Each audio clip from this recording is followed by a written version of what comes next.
आपका हमारे चैनल ज्ञान युग विद चंद्रा पे स्वागत है। और आज हम लोग बहुत इजी वे में समझेंगे आसूत्री कोशिका विभाजन। और हम लोगों ने यहाँ पे समसूत्री विभाजन और अर्धसूत्री विभाजन समझ लिया। अगर आपने कभी तक क्लास नहीं देखी तो क्लास को जरूर देखिएगा, क्लास आपके लिए बहुत ही महत्वपूर्ण है।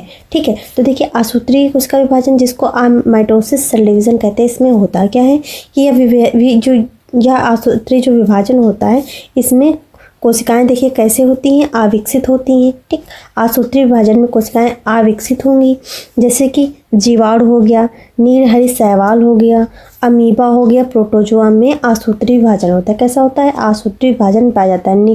देखिए जीवाणु, नीलहरी शैवाल जिसको ब्लू ग्रीन एल्गी आप कहते हैं, ठीक है, और अमीबा हो गया। प्रोटोजोआ में ये विभाजन होता है। अगर पूछा जाए कौन सा विभाजन होता है तो आसूत्री विभाजन होता है। वैसे यह बहुत कम पूछा जाता है, पर पढ़ लीजिए, ठीक है। और जो समसूत्री विभाजन और अर्धसूत्री विभाजन होते हैं, यह महत्वपूर्ण विभाजन होते हैं जो कि परीक्षा में पूछे जाते हैं, ठीक है।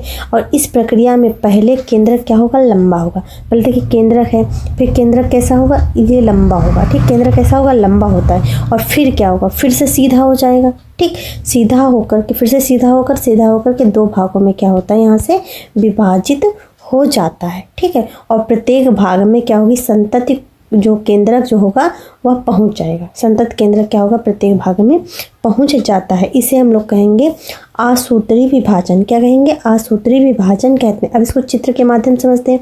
जैसे कि ये चित्र है, ठीक है, चित्र है, ये आपका न्यूक्लियस है, ठीक है, ये देखिए ये न्यूक्लियस है, ठीक है, और ये क्या है? प्लाज्मा मेम्ब्रेन है। बाहर की लेयर क्या है? प्लाज्मा मेम्ब्रेन है। अंदर का जो ब्लैक दिख रहा है ये न्यूक्लियस है। ठीक, अब होगा क्या?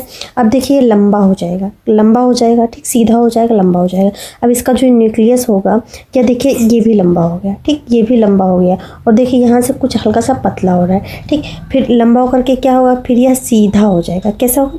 सीधा हो जाएगा। जब सीधा हो जाएगा तो यहाँ पर देखिए ये जो है जेनेटिक मटेरियल है, ये जो आपकी प्लाज्मा मेम्ब्रेन है, ये बीच में आ जाएगी। यहाँ से क्या हो जाएगा? न्यूक्लियस का जो पदार्थ होगा, न्यूक्लियस जो होगा वो आधा आधा हो जाएगा। तो यहाँ पे दो डॉटर सेल बन जाएंगी, दोनों के ऊपर प्लाज्मा मेम्ब्रेन हो जाएगी और यहाँ से दो डॉटर सेल का निर्माण हो जाएगा। तो ये आसूत्री विभाजन है। अगर आपको क्लास अच्छी लगी चैनल को लाइक शेयर एंड सब्सक्राइब करिएगा। Thanks for watching.